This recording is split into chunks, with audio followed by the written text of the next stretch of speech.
Adoremos al Padre, solo al Padre, a nuestro Padre de gloria. Vamos a continuar estudiando la carta a los Efesios. Vamos a retomar ahí en el capítulo 2, versículo 1. El apóstol Pablo describe el estado moral y espiritual de los efesios en el pasado, cuando todavía estaban separados de nuestro Dios, que no habían aceptado a nuestro Señor Jesucristo. Y entonces el apóstol Pablo escribe de esta manera en Efesios capítulo 2 y versículo 1. Dice: y Él les dio vida a ustedes cuando estaban muertos en sus delitos y pecados. Esta es la descripción que hace el apóstol Pablo acerca de los efesios, pero la verdad es que encaja con todos nosotros. Cada una de las personas que estábamos separados del Señor, que no teníamos a Dios como nuestro Dios, que no teníamos a Cristo como nuestro Salvador, que no lo habíamos recibido como el Señor de nuestras vidas, esta es la condición en la cual nos encontrábamos. Esta es la condición de todo ser humano que a la fecha se encuentra sin recibir a Cristo como su Señor, como su Salvador, y tener al Dios Todopoderoso como el Dios que sustenta su vida. Esta es la condición de la que habla el apóstol Pablo.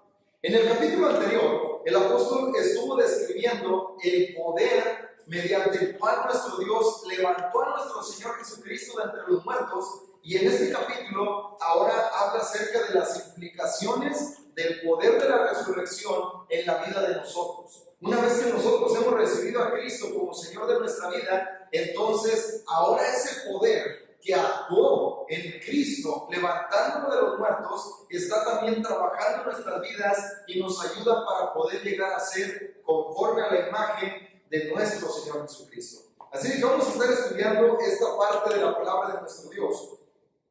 Ahora vamos a estar viendo estas frases que escribe aquí el apóstol Pablo cuando dice: nos dio vida aún cuando estábamos muertos en delitos y pecados. Dice, todavía estando nosotros en esa condición, estando muertos. Y esto de verdad es una situación que a veces podemos leer en la palabra y nos suena común, nos suena de una manera que lo hemos estado escuchando durante mucho tiempo, que pierde ese impacto en nosotros. Imagínese usted la condición en la que dice la palabra de Dios que nos encontrábamos sin Cristo. Dice así, que estábamos nosotros muertos. Y aunque nosotros pudiéramos decir estábamos vivos físicamente, teníamos vida porque podíamos respirar y porque teníamos un trabajo y porque teníamos a lo mejor estábamos estudiando en ese momento, entonces decimos que estamos vivos, pero dice estaban muertos en sus delitos y pecados. Espiritualmente, el ser humano se encuentra muerto sin Cristo. Usted y yo nos encontrábamos en esa condición. El apóstol Pablo escribe esto precisamente para que nosotros también recordemos que aunque ahora, en este momento, nosotros tenemos vida en Cristo, en ese momento, antes de ser salvos, antes de ser bautizados y recibir a Cristo como nuestro Salvador, nosotros estábamos muertos en delitos y pecados. Vivos físicamente, pero espiritualmente nos encontrábamos muertos. Y esta es una muerte real, no es una muerte figurada, no es solamente un lenguaje figurado lo que habla el apóstol Pablo, sino que literalmente nosotros estábamos muertos. Y esto es algo que de verdad debe de impactarnos y debiera de impactarle a todo aquel que nos escucha y que todavía no ha sido bautizado. Esta es la condición espiritual en la que se encuentra. Físicamente usted vive, físicamente usted respira y usted ve y usted siente y usted camina y usted tiene muchas actividades, pero espiritualmente se encuentra muerto. Esta es la condición. Y de verdad, esto es algo real de lo que habla la palabra de nuestro Dios. Estamos muertos en la parte más importante de nuestro ser. Lo podemos nosotros notar cuando alguien está en una condición, digamos, está vivo porque está conectado a alguna máquina. Bueno, realmente si se desconecta esa máquina, si se apaga esa máquina, literalmente la vida se acaba. Esa es la condición del ser humano. sin Cristo no tiene vida. Sin Cristo realmente no tiene vida. Por eso es que nuestro Señor Jesucristo decía, el ladrón, o en este caso el enemigo, no vino sino para hurtar y matar y destruir. Y dice, yo he venido para que tengan vida, porque estaban muertos. Esta es la condición. Dice, y para que esta vida sea una vida abundante. Y esto es precisamente lo que hay. Podamos nosotros en verdad vivir, estar conscientes y aún moralmente, emocionalmente, las personas, podemos decir físicamente están vivas, pero de una forma moral, de una forma emocional, muchas veces las personas están solamente sobreviviendo. No tienen en realidad un motor para vivir. Se levantan por la mañana y van al trabajo, se van dormidos en el camino y están ellos llegando al trabajo, llegan, checan, se ponen a laborar casi de una forma mecánica, terminan su jornal, se regresan dormidos en el camión y llegan a su casa cansados, sin ánimos de otra cosa más que llegar y descansar. Esa es la vida que se está llevando. Esa es la vida que el hombre vive. No tiene un propósito, no tiene un motor, no tiene algo realmente que lo inspire para poder seguir adelante. Hasta que encuentra que todo su mundo gris en verdad se vuelve de color cuando conoce a nuestro Señor Jesucristo y entiende que esta vida solamente vamos a pasar. Y estamos nosotros ahora con la trascendencia de la aspiración, la esperanza, la herencia que se nos ha prometido, según lo que mencionaba en el capítulo anterior el apóstol Pablo. Así es de que el hombre sin Cristo se encuentra muerto en la parte más importante de su ser, es decir, en la parte espiritual, en la parte interna. Esto es precisamente lo que Dios quiere hacer en nosotros. Y eso es lo que hace efectivo el poder de Dios en la resurrección cuando nosotros recibimos a nuestro Señor Jesucristo. Así como levantó a Cristo de entre los muertos, así nos levanta a nosotros para darnos la oportunidad de una manera consciente estar vivos y disfrutar entendiendo el propósito por el cual fuimos creados. Bueno, dice la Biblia, habla acerca de esta condición espiritual que no ha sido salvo. Esta es la situación y de verdad, tan solo en este versículo encontramos mucha carga teológica que vamos a estudiar hoy en esta noche, donde nos dice que físicamente el hombre está vivo y espiritualmente el hombre se encuentra muerto. Pero la Biblia habla mucho acerca de esta condición espiritual sin Cristo. Antes de que el hombre sea salvo, por ejemplo, dice en la segunda carta a los Corintios, capítulo 4, versículos del 3 y 4, nos menciona acerca de otra situación en la que se encuentra el hombre sin Cristo. Dice ahí, segunda carta a los Corintios, capítulo 4, versículos 3 y 4. Dice, pero si nuestro evangelio está aún encubierto, entre los que se pierden está encubierto, en los cuales el Dios de este siglo cegó el entendimiento de los incrédulos, para que no resplandezca la luz del evangelio de la gloria de Cristo, el cual es la imagen de Dios. El apóstol Pablo hablaba de que Dios había revelado este misterio, había revelado el evangelio de la salvación, misterio que había estado oculto, pero que ahora Dios había decidido revelarlo a los apóstoles. Ellos habían recibido esta revelación y ahora estaban compartiendo esta revelación. Ahora ya no era un misterio oculto, sino que era un misterio que ahora ha sido revelado a toda la humanidad. Dice, y si acaso nuestro evangelio, la predicación, las buenas noticias de la salvación todavía se encuentran encubiertas, no es para los que han sido salvos. Está encubierto para los que están perdiéndose. Dice, para ellos está encubierto porque resulta que el Dios de este siglo cegó el entendimiento de ellos. ¿Ellos eran ciegos físicamente? No. Ellos podían ver, ellos podían percibir las imágenes, pero para ellos no podían percibir la luz de la gloria de Cristo. Ellos no podían conocer eso, porque el Dios de este siglo estaba velando los ojos de ellos, estaba cegando los ojos del entendimiento. Así de que encontramos, esas personas ven físicamente, pero son ciegos espiritualmente. Vamos para allá. Romanos capítulo 6, versículo 17, dice, pero gracias a Dios, que aunque eran esclavos del pecado, han obedecido de corazón aquella forma de doctrina a la cual fueron entregados.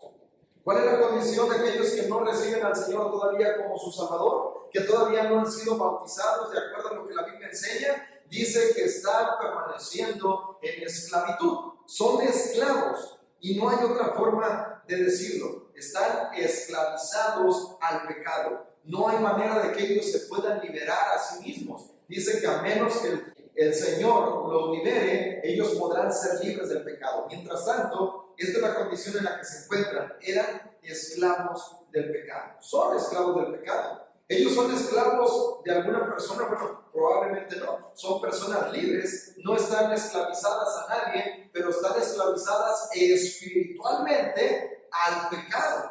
Y no pueden dejar de pecar, no pueden liberarse de ese yugo, de ese grillete, porque están esclavizados, porque se han decidido someter, voluntariamente se sometieron al pecado, y entonces esclavos son del pecado.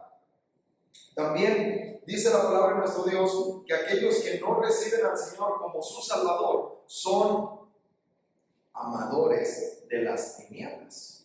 Así lo describe. Allá en el Evangelio de Juan, capítulo 3, versículos 19 y 20, dice, y esta es la condenación, que la luz vino al mundo y los hombres amaron más las tinieblas que la luz porque sus obras eran malas. Porque todo aquel que hace lo malo aborrece la luz y no viene a la luz para que sus obras no sean reprendidas. Esa es la condición de aquellos que no están en Cristo. Dice, Dios envió a su Hijo para que cualquier persona que crea en Él no se pierda, sino que tenga vida eterna. Pero esta es la condenación. La condenación es que la luz vino al mundo. Dios envió la luz para que pudieran ser alumbrados los ojos del entendimiento. Pero resulta que los hombres amaron más las tinieblas que la luz. ¿Por qué? Dice, porque sus obras estaban habituadas a lo malo. Porque ellos deseaban más hacer lo malo. Es más provechoso para ellos, es más deleitoso para ellos, y por esta razón no quieren escuchar lo que la luz tiene que decir. No quieren venir a la luz para no ser reprendidos, porque no quieren ser juzgados, no se quieren sentir acusados por nadie. Ellos son personas libres. ¿Libres de quién? Libres de Dios, pero esclavos del pecado, esclavos de la injusticia. Eso es lo que son. Y no quieren venir a la luz como cuando el muchacho sabe que hizo algo malo y no quiere decir la verdad para no ser castigado. Bueno, esto es lo que sucede también con las personas. No quieren declarar, no quieren venir a la luz para que sus obras no sean reprendidas. Dice también en Marcos capítulo 2, versículos 16 y 17, dice así, y los escribas y fariseos, viéndole comer con los publicanos y con los pecadores, dijeron a los discípulos, ¿qué es esto? ¿Que él come y bebe con los publicanos y pecadores? Al oír esto Jesús les dijo, los sanos no tienen necesidad de médico, sino los enfermos. No he venido a llamar a justos, sino a pecadores. Esa es la condición de la cual habla la palabra de nuestro Dios. Aquel que está sin Cristo dice que está enfermo. Físicamente puede sentirse saludable. Físicamente su presión arterial está bien, su ritmo cardíaco se encuentra en perfectas condiciones, su saturación está en perfecto estado, tiene todos sus órganos funcionando de la mejor manera, pero espiritualmente se encuentra enfermo y de una enfermedad que lo puede condenar. Esa es la razón por la cual nuestro Señor Jesucristo vino. ¿Cuál médico? Vino a los que están enfermos, vino para poder mostrarles que Él es la salud. Él es el que puede darles la sanidad que necesitan. Él es el que puede sanarlos de la enfermedad del pecado. Lo acusaban a Él porque convivía con publicanos y pecadores, porque se juntaba con la gente más indeseable de la sociedad. Y entonces Él les dice, no necesita el sano del médico, sino los enfermos. Y realmente ellos deberían de reconocerse también como enfermos espiritualmente, pero ellos se sentían tan saludables que no querían siquiera escuchar acerca de esta medicina. Luego también dice la palabra de Dios que el que está sin Cristo está perdido. En el Evangelio de Lucas nos habla acerca de 3 parábolas que nos da la misma conclusión. En una forma gradual, creciente, está hablando aquí este Evangelio, estas parábolas que da el maestro. Lucas capítulo 15 nos habla acerca de una oveja que se pierde. El hombre que cuidaba las ovejas dice que tenía todavía 99. Tenía un rebaño de 100, pero una se le pierde, entonces dice que tenía todavía 99. Pero cuando se le perdió aquella oveja, dice en los versículos 5 al 7, dice, cuando la encuentra, la pone sobre sus hombros gozoso. Y al llegar a la casa, reúne a sus amigos y vecinos, diciéndoles, gócense conmigo, porque he encontrado mi oveja que había perdido. Les digo que así habrá más gozo en el cielo por un pecador que se arrepiente que por 99 justos que no necesitan arrepentimiento. En ese mismo capítulo de Lucas 15, versículos 9 y 10, habla acerca de una mujer que tiene 10 dracmas y pierde una. Dice, y la busca, y cuando la encuentra, reúne a sus amigas y vecinas diciendo, gócense conmigo, porque he encontrado la dracma que se había perdido. Así les digo que hay gozo delante de los ángeles de Dios por un pecador que se arrepiente. Y al final, 31 y 32, dice, entonces le digo, hijo, tú siempre estás conmigo, y todas mis cosas son tuyas, mas era necesario hacer fiesta y regocijarnos, porque tu hermano era muerto y ha revivido, se había perdido y es hallado. Y toca este punto tan importante, que el hombre sin Dios está perdido. Físicamente no está perdido, físicamente sabe dónde se encuentra, pero espiritualmente se encuentra perdido. Hoy en día hay muchas personas que igualmente dijimos están vivas y creen que saben a dónde van, porque dicen la meta de la vida es poder avanzar en el escalafón del trabajo y poder llegar a ser el gerente de la empresa. Y después de eso, ¿qué sigue? La meta de la vida es poder estudiar una carrera universitaria, licenciatura, ingeniería y hacer una maestría, un doctorado. Y después de eso, ¿qué sigue? Contratarse para alguien o poner un negocio. Y luego, ¿qué sigue? Gastarse la vida en hacer, en acumular, en estar obteniendo. Y después de eso, ¿qué? Llegará el punto en el que todo esto se va a quedar aquí. Y después de eso, ¿qué sigue? Ese es el punto de lo que hablaba nuestro Señor Jesucristo, que el hombre sin Dios no sabe realmente a dónde va. El hombre no puede ser señor de su camino. Solamente Dios es el que puede enderezar los pasos, es el que puede marcarle el rumbo, porque Él sabe a dónde vamos. Y si nosotros lo descubrimos, entonces dejaremos de estar perdidos y seremos hallados y habrá regocijo. Eso es lo que sucedía con esto. Es la enseñanza de este capítulo con estas 3 parábolas, sea que una dracma se perdió, o sea que una oveja se perdió, o sea que un hijo que no era el primogénito se perdió, al final de cuentas es valioso. Tenía todavía el hombre 99 ovejas, la mujer todavía tenía 9 dracmas, y el hombre todavía tenía un hijo, el primogénito, pero faltaba algo para completar, y es precisamente eso lo que Dios está buscando de nosotros. Está buscando, como dijo nuestro Señor Jesucristo, en la casa de Zaqueo, el Hijo del Hombre vino a buscar y a salvar lo que se había perdido. Eso es lo que hace el Señor. ¿Qué más es el hombre sin Dios? Dice la Biblia que es un extranjero y un forastero. No tiene realmente ni ciudadanía, no tiene hogar. Esto es lo que realmente es alguien que está sin Cristo. En Efesios capítulo 2, versículo 12 y versículo 19, dice así: en aquel tiempo estaban sin Cristo, alejados de la ciudadanía de Israel y ajenos a los pactos de la promesa, sin esperanza y sin Dios en el mundo. Dice, acuérdense que en otro tiempo ustedes los gentiles no tenían parte en el pacto, no tenían parte en las promesas. El Dios Todopoderoso no era su Dios, no había nada para ellos, no había nada para nosotros.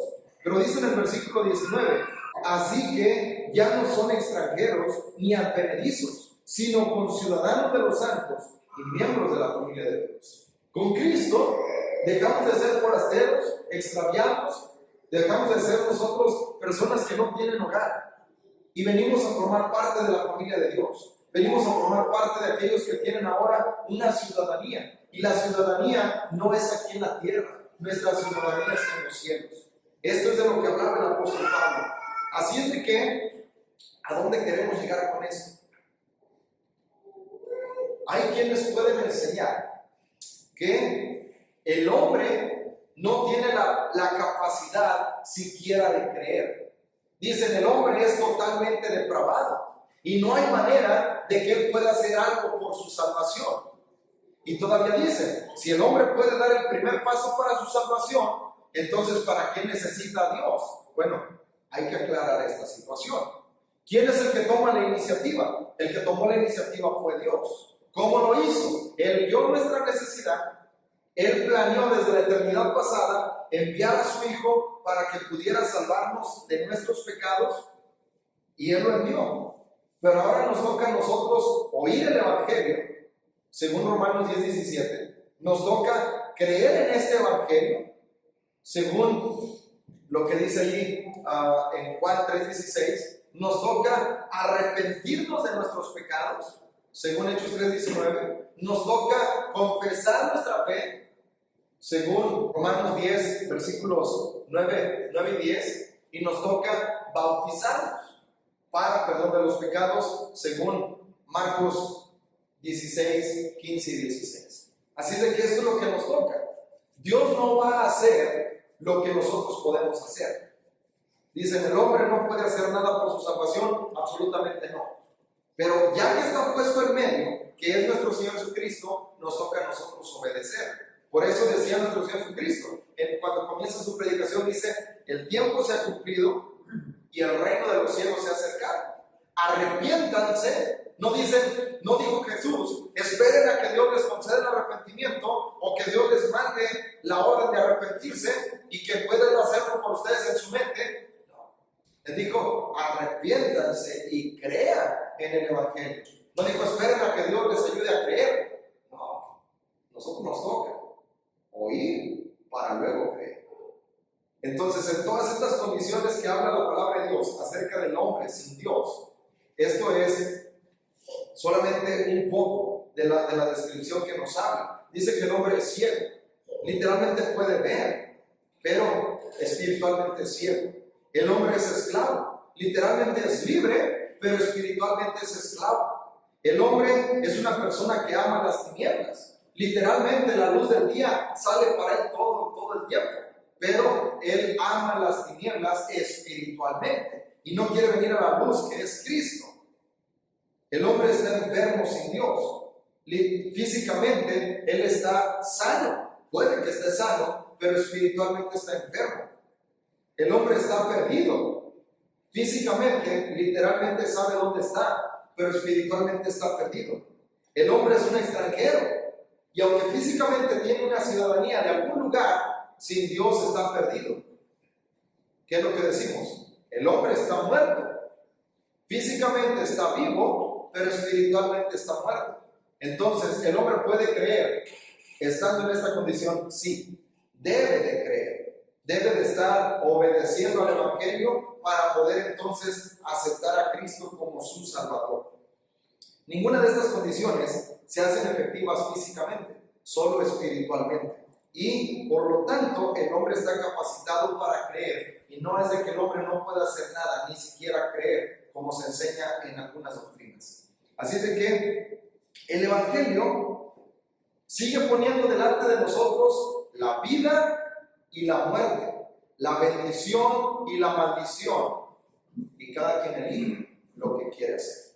¿Sigue Dios decidiendo por nosotros? No. Él solamente pone las opciones delante de nosotros. Y cada quien decide cuál quiere tomar. Eso es lo que Dios hace por nosotros con el Evangelio, a través de la predicación del Evangelio. Por último dice, estaban muertos en sus delitos y pecados. Estas dos palabras, delitos, se refiere a la rebeldía del hombre. ¿Quién era el hombre sin Dios? Dice, era una persona rebelde. Es alguien que no quiere obedecer. Estaba muerto en su rebeldía, en no querer buscar a Dios, en no querer saber acerca de nuestro Dios, en no darse la oportunidad o ni siquiera saber que existía la oportunidad para Él. Y los pecados se refiere a errar en el blanco. Eso es lo que significaría la palabra pecado a los estándares de Dios. Dios tiene un plan para nosotros y el hombre buscó perversiones. Dios nos hizo perfectos, pero los hombres buscaron muchas perversiones. Así es de que cuando habla de los delitos, habla de la rebeldía del hombre. Cuando habla de los pecados, habla de alguien que fracasó, que tenía todo para hacerlo, pero fracasó. Porque decidió tomar la maldición, tomar lo malo, hacer lo que le gusta a su carne, seguir sus concupiscencias, y esto lo llevó al fracaso espiritual. Ahí es donde estábamos. Es donde Dios nos levantó. Estando nosotros muertos espiritualmente, en nuestra rebeldía, diciendo: yo sé lo que hago, yo sé lo que pienso, yo voy bien, yo ya soy una persona religiosa, y de ahí Dios nos mostró que no sabíamos nada y que necesitábamos ser enseñados por Él. Y siendo fracasados, derrumbados totalmente en una vida que no tenía propósito. Recuerdan ustedes las palabras del apóstol Pedro. Dice: fuimos rescatados de una vida sin sentido y sin propósito, una vana manera de vivir, una vida hueca. De ahí fuimos rescatados por medio de nuestro Señor Jesucristo, no con cosas corruptibles como oro o plata, sino con la sangre preciosa de Cristo, como de un cordero sin mancha y sin contaminación, ya preparado desde antes de la fundación del mundo, pero manifestado en estos postreros días por amor de nosotros. Eso fue lo que hizo nuestro Dios. Así es de que esto es lo que somos sin Cristo: fracasados y rebeldes. Qué posición tan deplorable, de verdad. El estar nosotros en una rebeldía y fracasados, igual que el hijo necio, el hijo pródigo, que tomó todos los bienes, dijo: yo voy a hacer con ellos lo que yo quiera, despilfarra todos sus bienes, y después se encuentra en una corraleta apacentando cerdos y estando ahí tirado. Es donde Dios nos muestra su misericordia. Llegamos a un punto de quiebre en nuestra vida donde decimos: tengo que buscar a Dios. Gracias a Dios que hoy estamos aquí. Gracias a Dios que hoy tenemos vida. Pero de eso vamos a hablar la próxima semana. Adoremos al Padre, solo al Padre, a nuestro Padre de gloria. Adoremos al Padre, solo al Padre, a nuestro Padre de amor. Y juntos a una voz cantaremos al Señor. Y juntos a una voz cantaremos al Señor. Alcen voces al Padre, solo al Padre, a nuestro Padre de gloria. Alcen voces al Padre, solo al Padre, a nuestro Padre de amor. Y juntos a una